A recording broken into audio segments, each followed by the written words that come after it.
नमस्कार दोस्तों, मैं एडवोकेट सचिन गुप्ता। जी हाँ दोस्तों, अगर आपने गाड़ी बेच दी है लेकिन आरटीओ में ट्रांसफ़र नहीं कराया तो हादसे का मुआवजा कौन देगा? तो इलाहाबाद हाई कोर्ट ने साफ कहा है, दुर्घटना की तारीख पर आरटीओ रिकॉर्ड में जिसका नाम होगा वही गाड़ी मालिक अर्थात ओनर होगा। चाहे आपने गाड़ी किसी और को दे दी हो या कानून के लिए मालिक वही है जो रजिस्ट्रेशन में दर्ज है अर्थात आरटीओ में दर्ज है। तो मैं आपको बता दूं कि मोटर व्हीकल एक्ट की सेक्शन 2 का क्लॉज 30 के अनुसार तीसरे पक्ष यानी थर्ड पार्टी का अधिकार सर्वोपरि माना जाएगा, यानी लापरवाही से हुई मौत या चोट का मुआवजा रजिस्टर मालिक और बीमा कंपनी को देना पड़ेगा। ये क्लियर है। और याद रखिए आप कि गाड़ी बेचने से जिम्मेदारी खत्म नहीं होती है जब तक आरटीओ रिकॉर्ड अपडेट ना हो जाए। तो गाड़ी बेचने के बाद आपको आरटीओ रिकॉर्ड अपडेट जरूर कराना है।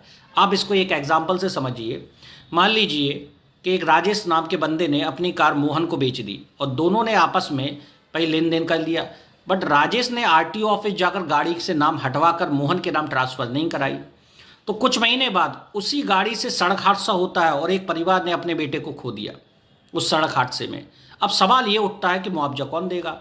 तो मोहन कहता है कि गाड़ी तो मेरी नहीं है, मैंने तो खरीदी है। राजेश कहता है मैंने तो बेच दी है, मेरी जिम्मेदारी नहीं है। पर कोर्ट क्या देखता है मैं आपको बता दूं, कोर्ट निजी समझौते से मतलब नहीं है कोर्ट को। कोर्ट सरकारी रिकॉर्ड देखता है और आरटीओ रिकॉर्ड में नाम जिसका दर्ज होगा अर्थात राजेश का, तो कानून कहता है जिसके नाम गाड़ी रजिस्टर्ड वही कानूनी मालिक। अब आप कहेंगे सर ऐसा क्या नियम है?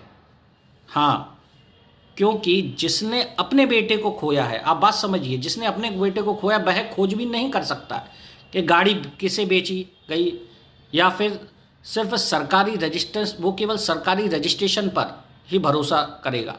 इसलिए मोटर व्हीकल एक्ट का सेक्शन 2 क्लॉज 30 कहता है ओनर वही है जिसका नाम रजिस्ट्रेशन में दर्ज है। अब आपका क्वेश्चन यह भी उठ सकता है कि सर अब क्या होगा? तो मैं बता दूं, अगर गाड़ी बीमित है तो आप ये मान लीजिए बीमा कंपनी मुआवजा देगी, लेकिन जिम्मेदारी का आधार आरटीओ रिकॉर्ड ही रहेगा। जिसने ट्रांसफ़र नहीं कराया वह बच नहीं सकता। तो इस केस से हमें यह सीखने को मिला, ये ध्यान से समझिए कि गाड़ी बेचना तो आसान है, जिम्मेदारी खत्म करना आसान नहीं। जब तक आरटीओ में नाम ट्रांसफ़र नहीं होगा कानून की नज़र में आप ही मालिक बने रहेंगे। तो इसलिए मैं कहता हूं कि कानून कागज नहीं इंसाफ देखता है, वह पीड़ित परिवार को भटकने नहीं देता।